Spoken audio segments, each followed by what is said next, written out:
आज तक किसी एमएलए ने बात नहीं उठाई है असेंबली में। आज इतना गुस्सा चढ़ गया महराज मलिक को। जम्मू एंड कश्मीर डिस्ट्रिक्ट डोडा की बात उठाई। पावर प्रोजेक्ट कितने बने हैं डिस्ट्रिक्ट डोडा में। आज तक कोई बिजली हमें नहीं मिली है, कोई बिजली फ्री नहीं मिली है, बिजली बाहर जाती है कंट्री में। ये बात उठाई है महराज मलिक ने, बहुत ही हक की बात की। आज तक किसी एमएलए ने ऐसी बात नहीं बोली है और आज हमने ये वीडियो भी देख ली है। अभी हम आगे दिखाएंगे आपको वीडियो। और मानना पड़ेगा महराज मलिक को एमएलए, लेकिन एमएलए है, मानना पड़ेगा। पूछो इनसे। यहाँ पर जम्मू कश्मीर के अंदर, खास करके जम्मू के अंदर एजुकेशन की कोई जरूरत नहीं है। यहाँ पर माफिया नहीं है, यहाँ पर करप्शन नहीं है, ये भाजपा का कहना है। 7 साल से ये आराम की जिंदगी गुजार रहे हैं। मैं पूछना चाहता हूँ, अगर जम्मू के लोगों को यहाँ रोजगार मिल रहा है तो आज तक आपने क्यों नहीं बोला कि मिल रहा है? तो आज तक तो बोल रहे थे, आज रोजगार ढूंढ रहे, आज कह रहे हैं जल जीवन गलत है, पाइपें टूटी हुई है। एनजी के दौर में ये मुंह क्यों नहीं खोले? आज जब चुनाव जीत कर आए तो सरकार से क्या पूछ रहे हैं 4 महीने के अंदर? मंत्री जी हमें बता दो कि जल जीवन में काम क्यों नहीं हो रहा। आप खुद से क्यों नहीं पूछेंगे? जल जीवन के अंदर जब स्कैम था, एनजी तुम्हारा था, मोदी तुम्हारा था, तो कसीदे क्यों पड़े जा रहे हैं? और मैं एक चीज ऐवान में बताना चाहूंगा स्पीकर साहब, 15 साल का संघर्ष है। जो कल हमारी आवाज उठी थी, उस आवाज को दबाने के लिए 15 साल से कुछ लोगों ने कोशिश की। अगर उन लोगों ने मेरी आवाज को उठने दिया होता तो शायद आज इस ऐवान में उनकी आवाज बुलंद होती और महराज अपने परिवार के साथ, अपने माँ बाप के साथ अपने घर में बैठा होता। इस बात का ख्याल किया जाए। मैं चाहता हूं ज्यादा लंबी तकरीर न करूं, वक्त की कमी है। यहां पर एलजी का खुतबा हुआ, बहुत सारी बातें हुई, अपोजिशन ने रखी, यहां के लोगों ने रखी, सारे एमएलए ने अपनी अपनी बात रखी। लेकिन एक गाना गुनगुनाना चाहूंगा, जो वादा किया वो निभाना पड़ेगा। हमने इसमें कैजुअल लेबरर्स, चाहे जितने भी मुलाजमीन तबका है, उनकी तनख्वाहों को बढ़ाने के साथ साथ अगर पक्का किया जा सकता है उसके बारे में सोचना बहुत जरूरी है। हमारे नौजवान बेरोजगार हैं। हम तो चुनाव लड़कर असेंबली में एमएलए बन गए, लेकिन उनका सोचो जिन्होंने तालीम हासिल कर ली और आज घरों में बैठकर कोई रिश्ता देने के काबिल किसी को नहीं समझता है, उनके बारे में भी एहसास करो। मैं अपने दोस्तों को कह रहा था, 1,60,000 की तनख्वाह, सर सुन लीजिए, 9,000 की सैलरी, कभी कभार एसपीओज को आपने बड़े पैमाने पर लाया था, 3,000 देंगे, 10,000 देंगे। उनकी भी तनख्वाह ड्यूटी वो एसपीओ से ज्यादा करते हैं। वो जो वीडीसी वाले हैं, बाकी बंदूकें थमा दी, जो भी किया, अब उनको रोजगार के बारे में भी सोच लो। उसके साथ साथ हमारी तनख्वाह भी बढ़ा दी जाए। कुछ लोगों को नहीं चाहिए, अगर अपोजिशन को नहीं चाहिए, यहाँ पे इन लोगों को नहीं चाहिए, लेकिन 1,60,000 से मुझे नहीं लगता है जिन लोगों को चाहिए वो अपना एक लेटर लिख के दें किस किस को चाहिए, और कम से कम 3 लाख तनख्वाह वागुजार की जाए। ये जो एमएलए साहिबान है, उसमें हमारा ही अगर खाली होगा तो चलेगा सर हमारा। उसके अलावा मैं जम्मू कश्मीर को देख रहा हूं कि बहुत सारे लोग अपने अपने तर्ज पे बात रख रहे हैं। किसी ने 370 की बात की, किसी ने डेवलपमेंट की बात की, किसी ने मोदी को इतना सम्मान दिया, किसी ने अपने कसीदे पढ़े। लेकिन दौरे जदीद के अंदर जो हालात हैं, क्या उस पर किसी ने बहस की? क्या किसी ने उसके बारे में सोचा? मैं चाहता हूं, मैं देख रहा था दुबई के अंदर मंदिर बनाया गया। मैं भी हैरान था कि दुबई मुसलमानों का देश है, वहां पे मंदिर बनाया गया। ये बात समझने वाली। यहां का जो सर्कुलेशन ऑफ मनी है, 370 की वजह से नुकसान क्या हुआ है मुझे नहीं पता, लेकिन जो circulation of money Jammu Kashmir का है उसे लूटा गया है, खत्म कर दिया है। जो तनख्वाह लोगों की आती है वो भी बाहर चली जाती है। जो यहां पर काम होते हैं उसके ठेकेदार भी बाहर से आते हैं, वो सारा पैसा उठाकर यहां से बाहर ले रहे। जम्मू कश्मीर के अंदर खस्ता हालत है। उसकी एक वजह बताना चाहूंगा। दुबई इस वक्त है, वहां पर मंदिर बनाया गया।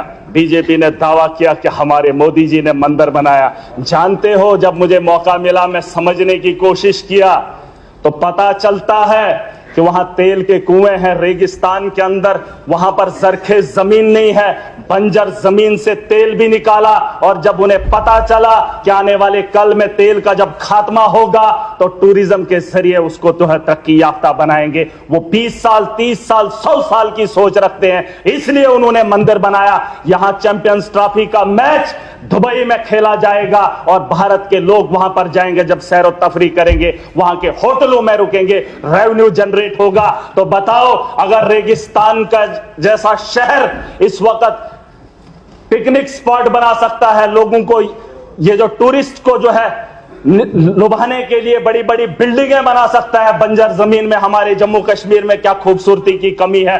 टूरिज्म को बढ़ावा दिया जाना चाहिए ताकि हमारे जम्मू कश्मीर के अंदर रेवेन्यू जनरेट हो। मैं समझ सकता हूं, एलजी का शासन रहा, भाजपा का दौर रहा, बिजली से वसूली, टैक्स वसूली करके जम्मू कश्मीर को चलाना चाहते हैं। उस टैक्स को भी लूट कर जल जीवन के तहत हम तक पहुंचाया। उस टैक्स से लेकर यहां पर हमें ऐसे ऐसे मुलाजिमों को भेजा जो यहां से भी वसूली करने का काम करें। सुनिए स्पीकर साहब, मैं चाहता हूं कि टूरिज्म को बड़े पैमाने पे यहां पे बढ़ावा दिया जाना चाहिए। हमारी जरखेज जमीन है, खूबसूरत है, वहां तो बनाई जा रही है बंजर जमीन पे, और यहां पर हमारे पास खूबसूरती की कमी नहीं है।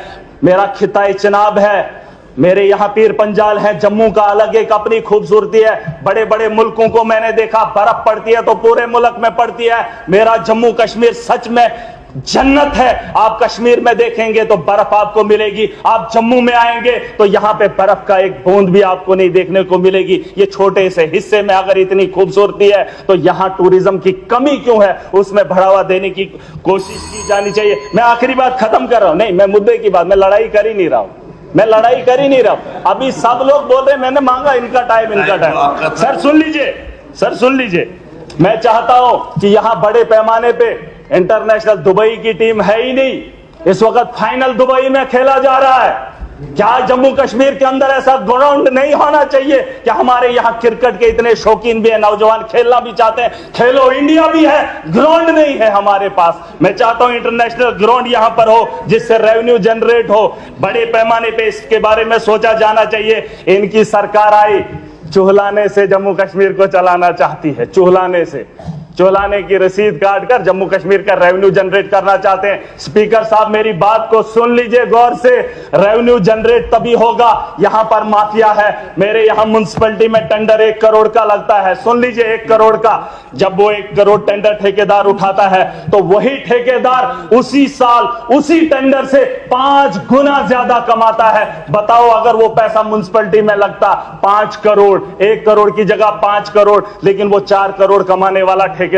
जम्मू कश्मीर को लूटने में ब्यूरोक्रेट्स का अहम रोल रहा है, चाहे सदन में बैठे लोग नहीं मानेंगे, लेकिन मैं देख कर आया हूं, मेरे दिल के अंदर वो आग है। आज मैं चाहता हूं, लोगों ने चुनकर हमें भेजा है, हम ब्यूरोक्रेसी को रोकेंगे, अपने लोगों को इंसाफ दिलाएंगे। अगर आज इस सदन से हम वो चीज नहीं कर पाए तो 370 क्या, आप स्टेट लेकर आओ, कुछ भी लेकर आओ, हमारे मजलूम फिर भी जालिम का शिकार होंगे और जुल्म करने वाले लोग इनके भेजे हुए हैं।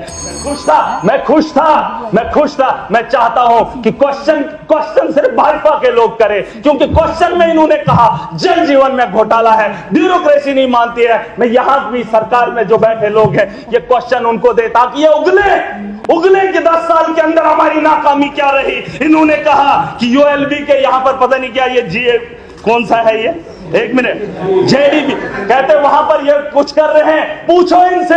यहां पर जम्मू कश्मीर के अंदर, खास करके जम्मू के अंदर एजुकेशन की कोई जरूरत नहीं है, यहां पर माफिया नहीं है, यहां पर करप्शन नहीं है, ये भाजपा का कहना है। 7 साल से ये आराम की जिंदगी गुजार रहे हैं। मैं पूछना चाहता हूं, अगर जम्मू के लोगों को यहां रोजगार मिल रहा है तो आज तक आपने क्यों नहीं बोला कि मिल रहा है? आज तक तो बोल रहे थे, आज रोजगार ढूंढ रहे, आज कह रहे हैं जल जीवन गलत है, पाइपें टूटी हुई है। एलजी के दौर में ये मुंह क्यों नहीं खोले? आज जब चुनाव जीत कर आए तो सरकार से क्या पूछ रहे हैं 4 महीने के अंदर, मंत्री जी हमें बता दो कि जल जीवन में काम क्यों नहीं हो रहा। आप खुद से क्यों नहीं पूछेंगे? जल जीवन के अंदर जब स्कैम था, एलजी तुम्हारा था, मोदी तुम्हारा था, तो कसीदे क्यों पड़े जा रहे हैं? और आज बोल रहे हैं कि शराब के ठेके ठीक है।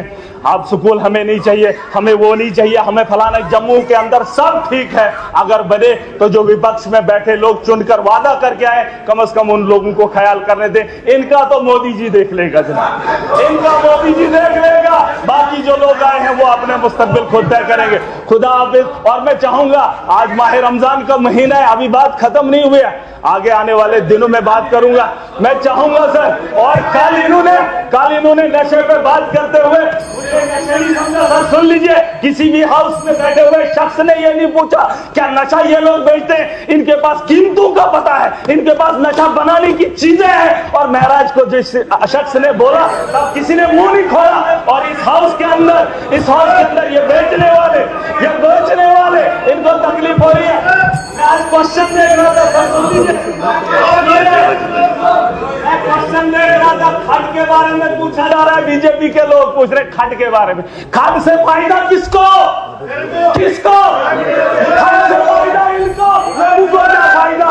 इनको क्या चाहिए? इनके सवालों के जवाब देते हो।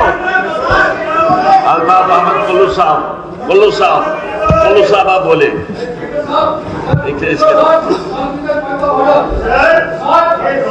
हो गया बात, अगले खत्म चाहिए। इन टोटलिटी ये नशा बेचने वाले हैं, इन टोटलिटी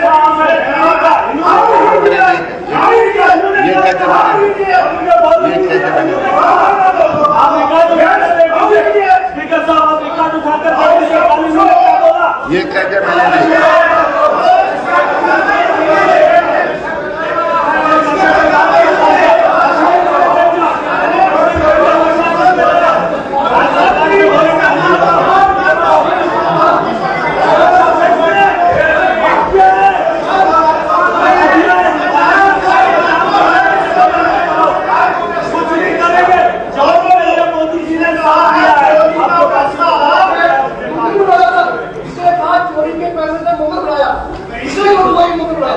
ये कहता है कि मैंने ऐसा कोई इल्जाम नहीं लगाया। अगर कहा है इसलिए ये वापस ले रहा है, ये वापस ले रहा है। ये कहते हैं मैंने कहा नहीं है।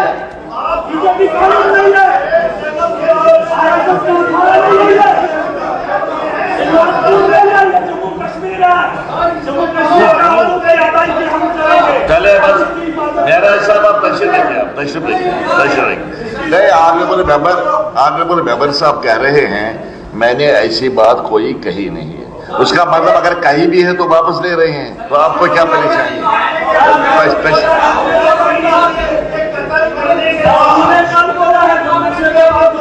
कत्ल की क्रिमिनल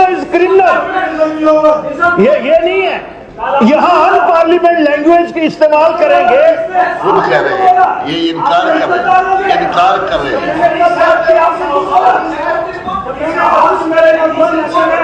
इनकार कर रही है।